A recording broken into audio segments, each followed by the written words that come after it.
축성 기술로 본 한국의 성과 14차 시 북한 산성과 조선 후기의 성과.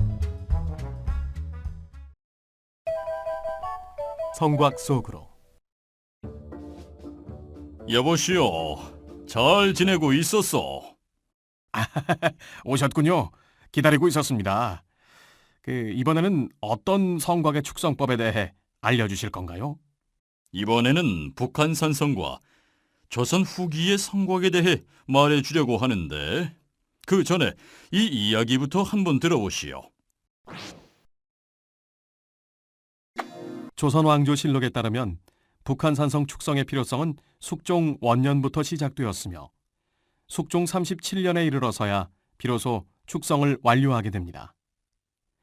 숙종은 무려 37년 동안이나 끈질기게 북한 산성의 축성을 주장하였고 반대하는 신하들을 집요하게 설득하였습니다. 이러한 북한 산성이 위치하고 있는 북한산의 입지에 대해서는 숙종 36년 훈련대장 이기하가 왕명을 받아 북한산을 둘러보고 보고하는 내용을 보면 잘 알 수 있습니다. 북한산은 인수봉, 백운대, 만경대 등의 여러 봉우리가 깎아지른 듯이 우뚝 솟아 있으니 진실로 이른바 한 사람이 관문을 지키면 만 사람이 열지 못하는 지형입니다. 그리고 이미 돌로 쌓은 구지가 있고 또 산 아래에는 석재가 많으며 산골짜기 곳곳에 물이 있는 데다가 수목 또한 크게 자란 곳이 많습니다. 도성과 멀지 않은 곳에 이러한 천엄이 있었는데 오히려 지금까지 버려두었으니 매우 애석하게 여길만 합니다. 이처럼 북한 산성은 입지와 규모, 축성 기법, 축성 기간과 축성 조직 운영에 이르기까지 거의 모든 분야에서 이전 시기의 산성과 비교하기 어려울 정도로 수준 높은 기술로 쌓은 조선시대를 대표하는 산성입니다. 삼국시대부터 축적된 전통적인 축성 기술에 임진왜란과 병자호란을 거치며 화약무기에 대응할 수 있도록 고안된 새로운 축성 기술이 더해지고 숙종대와 제위 초로부터 시작된 많은 축성 사업을 통하여 배출된 전문 인력과 기술력이 집약된 북한 산성은 조선시대 토목기술의 결정체라고 할 수 있습니다. 역시 대단하네요. 이번 시간을 통해 여러분은 북한 산성 축성의 시대적 배경에 대해 설명할 수 있습니다. 그리고 북한 산성을 중심으로 조선시대 후기 축성법의 특징을 설명할 수 있습니다. 자, 그럼 본격적으로 학습을 시작해 보겠습니다.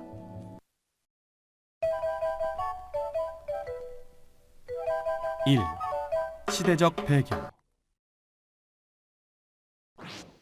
좌랑님, 앞서 보면 북한 산성은 수준 높은 기술로 쌓여진 조선시대를 대표하는 산성이라고 하였는데 이러한 북한 산성이 축성된 시대적 배경은 어떠했나요? 이전 시간에 살펴본 것처럼 임진왜란과 병자호란은 조선 왕조의 방어 체제를 대대적으로 변화시켰는데요. 조선 왕조가 그동안 공을 들여온 평지읍성을 기본 방어 시설로 하는 관방 체계는 더 이상 유지할 수가 없었기 때문에 전국토 방위 체제를 도성 중심의 방위 체제로 변화시키게 됩니다. 기존의 방어 체계가 적의 침입 시 도성 방어를 포기하고 국왕은 강화도로, 세자는 남한 산성으로 입보하여 적과 대치하는 것을 골자로 한 반면 숙종은 도성 사수론과 수도권 외곽 방어 체제를 수립함으로써 도성 방위 체제를 완성시켰습니다. 더불어 훈련도감, 금위영, 어영청 등 3군영이 도성 방어를 담당하도록 하였고 총융청과 수어청이 도성 외곽 방어를 담당하도록 하는 이원적인 체제로 운영하였습니다. 또한 북한 산성을 신축하고 북쪽의 개성읍성과 대흥산성, 서쪽의 문수산성과 강화부성 및 정족산성, 남쪽에는 독성산성, 동쪽에는 남한산성이 도성의 외곽 방어를 담당하도록 하였습니다. 한편 지방 방어 시설인 산성은 가명과 병영 혹은 독립된 진에 소속되어 경영되었는데 이러한 지방 산성을 운영하기 위하여 군사 편제상의 군병이 더 많이 필요하게 되어 소고군이 편제되었습니다. 산성에 소속된 고을들은 군기, 군향, 군병, 소급을 별도로 정하여 운영하도록 하였고 산성 내에 사찰을 설치하여 승려들과 산성 내 거주민을 산성 방어를 위한 상비 병력으로 운영하였습니다. 이 시기에는 산성 방어 시설도 대대적인 변화가 이루어졌습니다. 임진왜란을 통하여 조총의 효용성을 알게 되었고 병자호란을 통하여 홍위포라는 화약무기의 위력을 실감한 조선은 활이나 창과 칼, 투석기 중심의 전쟁을 위한 축성 기법을 이제는 새로운 화약무기에 대응할 수 있도록 개선할 필요가 있었습니다. 2.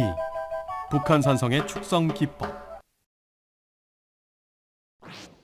좌랑님, 북한 산성은 많은 축성 사업을 통하여 배출된 전문 인력과 기술력이 집약된 조선시대 토목 기술의 결정체라고 하였는데 이러한 북한 산성의 자세한 축성 기법에 대해 알려주세요. 좋아요. 북한 산성의 자세한 축성 기법에 대해 하나씩 알아보도록 하겠습니다. 먼저 축성의 입지 선정에 대해 살펴보겠습니다. 축성터를 정하는 것을 간심이라고 하는데요. 도성 방어성 후보지로 양주의 홍복산이 유력하게 검토되었지만 토산이라 돌이 없고 산에 나무가 없다는 이유로 배제되었습니다. 반면 북한산은 축성에 필요한 석재가 많고 산이 험준하여 방어에 용이하며 도성에서 쉽게 피난할 수 있다는 장점이 부각되었습니다. 두 번째로 축성 계획 수립에 대해 살펴보겠습니다. 북한 산성은 축성에 앞서 철저한 계획이 수립되었을 것으로 추정되는데요. 성의 규모를 정하고 입지 분석을 통하여 축성 위치와 성벽 높이를 정하였습니다. 또한 입지에 따라 성벽 높이를 4가지 유형으로 구분하여 고축은 10에서 14척, 반축은 6에서 7척, 반반축은 3에서 4척, 지축 여장은 성벽 없이 여장만 구축하였습니다. 세 번째로 축성 조직 구성에 대해 알아보겠습니다. 북한 산성은 전체 구간을 3개로 구획하여 훈련도감, 금위영, 어영청 등 3군문에서 담당하도록 하였습니다. 각 군문에서는 책임 감독관으로 낭청을 두는 한편 그 아래에 내응책과 외응책, 도격장, 부석패장, 축성패장, 수구패장, 치도패장과 이장편수, 목수편수, 석수편수 등을 두고 공사실명제를 도입하여 분야별 책임 시공이 이루어지도록 하였습니다. 네 번째로 터 닦기에 대해 살펴보겠습니다. 북한 산성은 원효봉, 나한봉, 의상봉 등 고봉 사이의 주 능선의 정상을 따라 구축되었으며 곳곳에 경사진 안반 위를 통과할 수밖에 없었습니다. 따라서 성벽이 안반을 지나는 곳에는 안반을 정으로 쪼아서 성돌이 미끄러지지 않도록 하였으며 지형이 험하였으므로 치도패장을 별도로 성터와 운반로를 닦도록 하였습니다. 다섯 번째로 채석 및 치석에 대해 살펴보겠습니다. 북한 산성은 성을 쌓을 수 있는 석재가 가까이에 많이 있었으므로 재료 공급이 어렵지는 않았지만 돌 뜨는 작업은 고난도의 기술을 필요로 하는 공정이었습니다. 북한 산성에 사용된 면석은 너비와 두께 50cm 내외, 길이 60cm 내외의 대형 석재를 사용하였으며 면석만으로도 성벽이 지탱될 수 있도록 육면체에 가깝게 가공하였습니다. 또한 성돌의 무게는 270에서 480kg에 달하여 삼국시대 성돌의 무게에 비하면 10배 정도 커졌음을 알 수 있습니다. 이러한 성돌은 하나하나 그랭이질을 하여 쐐기돌을 사용하지 않고도 빈틈이 없도록 정교하게 쌓아 마치 조각보를 보는 것 같은 아름다움을 느낄 수 있습니다. 여섯 번째로 운반에 대해 살펴보겠습니다. 북한 산성은 입지 여건상 수레를 사용하기 어려우므로 모든 성도를 인력으로 운반하였을 것이며 한 사람이 등짐으로 운반할 수 있는 무게가 50에서 60kg 정도였으므로 기본적으로 4목도나 6목도 또는 8목도로 운반하였을 것입니다. 북한산성 성돌에는 3패, 4패 등의 축성 담당 구간에 대한 명문이 새겨져 있는데 금오산성 축성일기에 의하면 소고군의 조직인 1기를 1패로 하였음을 알 수 있고 1기는 기총을 포함하여 37명으로 구성되어 있었습니다. 1패는 3일 동안 성도를 운반하고 난 후 3개조로 나누어 한 개조는 성을 쌓고 나머지 2개조는 계속 돌을 운반하였습니다. 7번째로 채성벽과 내탁부 조성에 대해 알아보겠습니다. 숙종대의 채성벽은 정상부에 가까운 지점에 기초를 조성하고 지대석을 놓은 뒤 채성벽을 올려놓고 얇은 뒤채움을 한 후 흙과 돌을 번갈아 다지면서 내탁부를 조성하였습니다. 내탁부는 안쪽으로 완만한 경사를 이루도록 하여 성벽에 가해지는 힘을 줄이고 빗물이 성벽 안으로 스며들지 못하도록 하였습니다. 8번째로 여장 쌓기에 대해 살펴보겠습니다. 채성 위에는 적으로부터 몸을 보호하고 공격을 쉽게 할 수 있도록 여장을 쌓았습니다. 북한 산성 여장은 돌로 쌓았는데 채성벽의 성돌보다 작은 활석으로 너비 3척, 높이 4척, 길이 10에서 12척으로 쌓았습니다. 한 타에는 하나의 원총안과 2개의 근총안을 설치하였고 여장은 강회에 점토를 섞은 몰타를 채우면서 쌓는 습식 쌓기를 하였으며 표면은 강회 몰탈로 마감하였습니다. 9번째로 성벽 하단부 보축에 대해 살펴보겠습니다. 축성 구간 중 경사가 급하거나 성벽의 안전에 위험이 초래될 우려가 있는 곳에는 성벽 하단부에 별도의 보축을 하였습니다. 특히 서안문 부근에는 여러 단의 보축을 하여 토사의 유실 방지 및 성 내부의 회곽도를 확보하고 있습니다. 마지막으로 북한산성 축성 소요 물자에 대해 알아보겠습니다. 북한산성 축성 비용은 구체적으로 알 수 없지만 소요된 물품은 쌀 16,381석, 나무 767동, 돈 34,799냥, 정철 2,785근, 신철 22만 9,180근, 석회 9,638석, 숯 14,859석, 생칙 2,002동, 무명 767동, 사승포 4동, 소모자 900립의 비용과 물자가 소요된 것으로 기록하고 있습니다. 이 비용에는 본인의 식량을 가지고 참여하여 일정한 기간 동안 축성 부역을 담당한 동원 인력의 인건비는 포함되지 않은 것입니다. 3. 북한 산성의 각종 시설물. 북한 산성의 각종 시설물은 어떠한가요? 북한 산성의 여러 시설물 중 먼저 성곽에 대해서부터 살펴보도록 하죠. 북한 산성은 전체 둘레가 11.6km에 달하며 그중 성벽 축조 구간은 8.63km, 무성벽 구간은 2.97km입니다. 수문 북쪽에서 용암봉 구간은 훈련도감에서, 용암봉에서 보현봉 구간은 금위영에서, 수문 남쪽에서 보현봉 구간은 어영청에서 담당하였습니다. 두 번째로 성문에 대해 살펴보겠습니다. 숙종 37년 당시 한산 산성에는 북문, 대동문, 대남문, 대서문, 대성문, 중성문 등 6개의 성문과 보국문, 백운동 앞문, 서암문, 용암문, 청수동 앞문, 부왕동 앞문, 가사당 앞문 등 7개의 앞문, 그리고 수문과 수구가 있었습니다. 세 번째로 장대에 대해 살펴보겠습니다. 장대는 유사시 사용되는 장수의 지휘소로 북한 산성에는 동장대, 남장대, 북장대 등 3개의 장대가 있었습니다. 장대는 총용청에서 맡아 숙종 38년에 완공하였으며 숙종은 북한 산성이 완공된 후 친히 동장대에서 산성에 관한 일을 대신들과 의논하기도 하였습니다. 네 번째로 성낭에 대해 살펴보겠습니다. 성낭은 병사들이 성벽을 지키는 초소 건물을 말하며 군포라고도 하였습니다.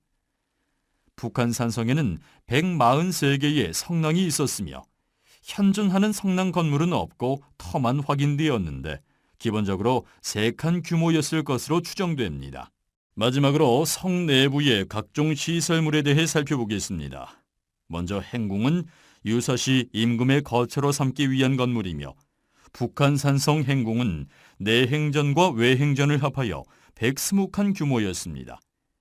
그 외에 노적사 서북쪽에는 훈련도감 유영지가 있으며 금위영 유영지와 어영청 유영지가 남아 있습니다. 한편 북한지에 의하면 북한산성에는 18개의 사찰과 3개의 암자가 있었던 것으로 기록되어 있습니다. 누각은 3개가 있었는데 그중 중흥사 앞에 있었던 산영루는 현재 보건공사가 진행되고 있습니다. 또 성 내에는 성 안을 관통하는 하천으로 인하여 7개의 다리가 있었으며, 성 내의 수원 확보를 위하여 파놓은 26개의 저수지와 99개의 우물이 있었습니다. 4. 북한산성과 조선시대 후기 성곽의 특징. 좌랑님, 이제 북한산성과 조선시대 후기 성곽의 특징에 대해서도 알려주세요. 좋아요. 북한산성과 조선시대 후기 성곽의 특징에 대해 하나씩 자세히 살펴보도록 하겠습니다. 북한산성과 조선시대 후기 성곽의 특징으로는 첫째, 성곽의 규모가 대형화되었습니다. 숙종대의 성곽을 살펴보면 북한산성 11.6km, 금정산성 19km, 대흥산성 10km, 강화산성 7km, 상당산성 4.2km 등으로 산성의 규모가 대형화되는 경향을 보이고 있습니다. 둘째, 소고군의 군사 조직을 축성에 이용하여 책임 시공이 이루어지도록 하였습니다. 숙종대에 축성된 성벽에 보면 1패, 2패 등 축성 담당별 축성 구간을 구분해 놓은 명문이 확인되는데요. 이는 소고군의 군사 조직을 축성에 적용하여 축성 효율성을 높이고 책임 시공이 이루어지도록 한 것으로 기총을 포함한 37명을 1패로 하여 작업을 진행하였습니다. 셋째, 축성 기저부가 능선 정상부에 위치하며 성벽의 높이가 낮아지고 성돌의 크기가 대형화되었습니다. 축성 기저부는 성곽이 대형화되면서 몇 개의 능선을 포괄하도록 구축되었고, 성벽의 기저부가 사면 쪽에 위치하는 삼국시대 석축성과 달리 능선 정상부 쪽으로 이동되었습니다. 또한 성벽의 높이는 3에서 4m 정도로 낮아지고, 성돌은 무게가 300에서 500kg 정도로 대형화됨으로써 화포 공격을 받더라도 성벽이 무너지지 않도록 하였습니다. 넷째, 성돌을 직육면체로 가공하여 자중에 의하여 유지되도록 하였습니다. 성돌을 뒤에 뿌리 쪽이 길쭉한 직육면체 형태로 가공하였으며, 뒤체음돌에 의하여 성벽의 안정성이 유지되던 삼국시대 성과 달리 무거운 면석의 자중에 의하여 안정적으로 유지되는 형태로 축조하였습니다. 다섯째, 성돌은 그랭이질을 하여 마찰력을 극대화하였습니다. 성돌은 하나하나 그랭이질을 하여 인접한 성돌과의 맞댄 면이 넓어지고 마찰력이 극대화되도록 함으로써 쉽게 붕괴되지 않도록 하였습니다. 여섯째, 경사지에는 역경사 쌓기를 하여 미끄러짐을 방지하였습니다. 경사지에서는 아래로 쏠리는 힘이 커지기 때문에 아래쪽에 큰 성돌을 놓으면서 상면이 역경사가 되도록 다듬어 성돌의 미끄러짐을 방지하였습니다. 일곱째, 뒤체음은 약화되고 점토와 활석을 교대로 다진 내탁부를 조성하였습니다. 성돌의 크기가 커지는 대신 석축 뒤체음부는 약화되어 약간의 활석으로 조성되고, 점토와 활석을 교대로 다지며 안쪽으로 경사가 되도록 조성하여 성벽에 물이 스며들지 않도록 하였습니다. 여덟째, 돌출된 지대석이 사용되고 박석을 깔았습니다.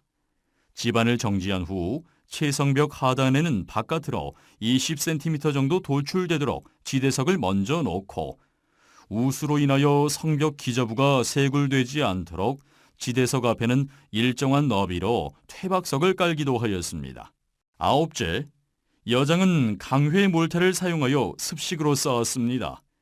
채성벽 성돌보다 작은 활석으로 여장을 쌓되 강회 몰탈로 충진하며 여장을 쌓고 상부에는 보다 넓은 판석형 석재로 덮어 우수가 스며들지 않도록 하였습니다. 마지막으로 돈대 형태의 작은 방어 시설이 등장하였습니다. 돈대는 원성과 연결되지는 않지만 전략적으로 취약한 지점에 보루 형태로 쌓아 화포 공격이 가능하도록 만든 시설로 숙종대의 강화도에 53개의 돈대가 설치되기도 하였으며 남한산성 신남성에 2개의 돈대가 축조되었습니다.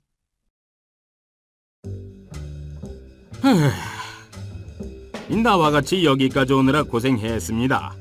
지금부터는 몇 가지 퀴즈를 통해 이제까지 들려준 이야기를 확인해 보도록 하지요.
이번 시간의 주요 내용을 정리해 보겠습니다.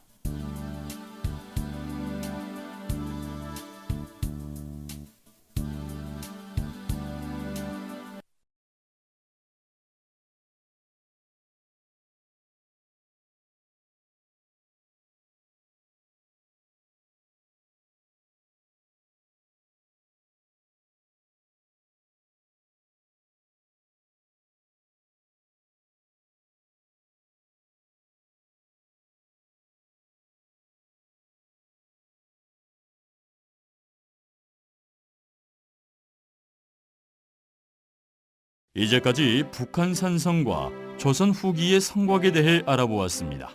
수고하셨습니다.